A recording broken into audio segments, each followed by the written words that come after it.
একটা দাসী ছাগল চড়ায় বড় নেককার, দেখতে কালা কিন্তু বড় ভালা, আমার খাস পেয়ারা। ওরে জান্নাতে তোমার বউ বানায় দিব, জান্নাতে তোমার লগে থাকবো।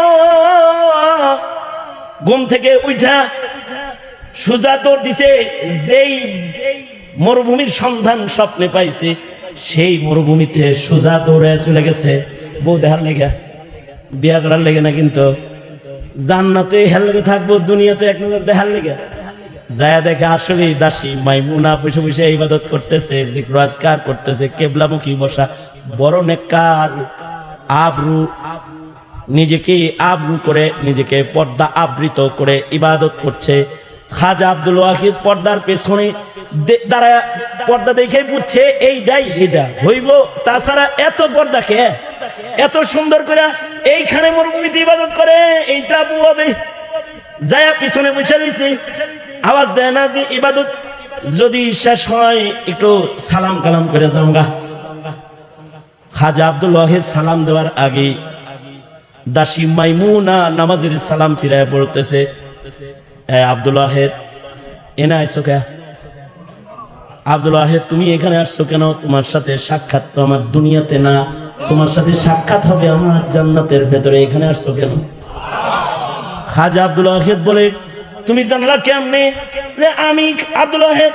আপনি জানছেন হেমনে, আমি জানছি তেমনি, যেমনে আপনি জানছেন হেমনে আমি জানছি, আপনি যেমনি জানছেন আমি আপনার, আমিও জানছি আপনি আমার। এবার জান ভাগেন, খালি দেখা দেখা এখানে হবে না। কাউরে কাউরে শুধু জান্নাত দেখায় নাই, জান্নাতের বউ সুদ্ধা দেখাইছে। হারুনুর রশিদ রে জান্নাত দেখাইছে, আর একজনের জান্নাতে ঢুকবার চায়। ঘুম ভেঙে গেছে, ঘুম থেকে জাগ্রত হয়ে হারুনুর রশিদ রহমতুল্লাহি আলাইহি সব মিস্ত্রি জুগালিয়া করে দাওয়াত দিছে। দাওয়াত দিয়ে না কয় কি, এই এই আপনারা আমার মসজিদে কাম করছিলেন, আমার মসজিদে কি কেউ দান সৎকার করছে? না, কাউকে কিছু দিতে দেই নাই। তাহলে আহমদ নাম কার? জুগালি একজন হাত তুলে কয় আমার নাম আহমদ। এই তুমি কি এমন কাজ করলে যে আমার বরাবর হয়ে গেলে? আসো কাছে আসো। বুকে জড়ায় ধরে কয়, ভাই রে কি আমল করছো যে কারণে আমার মতন জান্নাতে বাড়ি পাইছো? কি আমল তুমি করছো?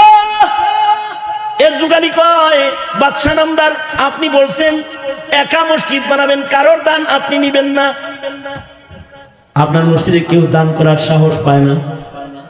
আমি আমার পৈতৃক ভিটা খনন করে কুয়া বানাইছি।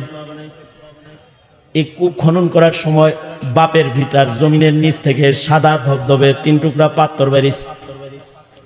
আমি আপনার মসজিদের যুগালি দেখলাম, মসজিদের পাথরগুলার রং আর আমার মাটির নিচ থেকে উঠেন না পাথরের কালার এক, সাদা ধবধবা।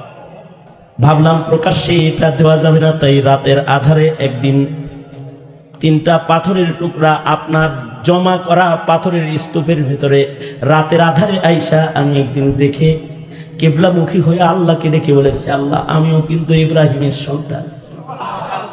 ও আল্লাহ, আমার মসজিদ বানানোর টাকা নাই, কিন্তু ঘরে 3টা পাথর ছিল, যে পাথর গুলার কালার হারুনের কেনা পাথরের সাথে মিল।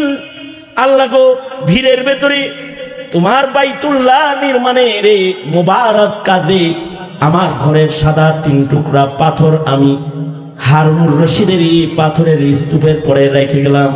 হয়তোবা আমার পাথরের খণ্ডগুলাও বাদশাহ হারুনের মসজিদের কোনো ফাঁক দিয়া ঢুইকা যাবে।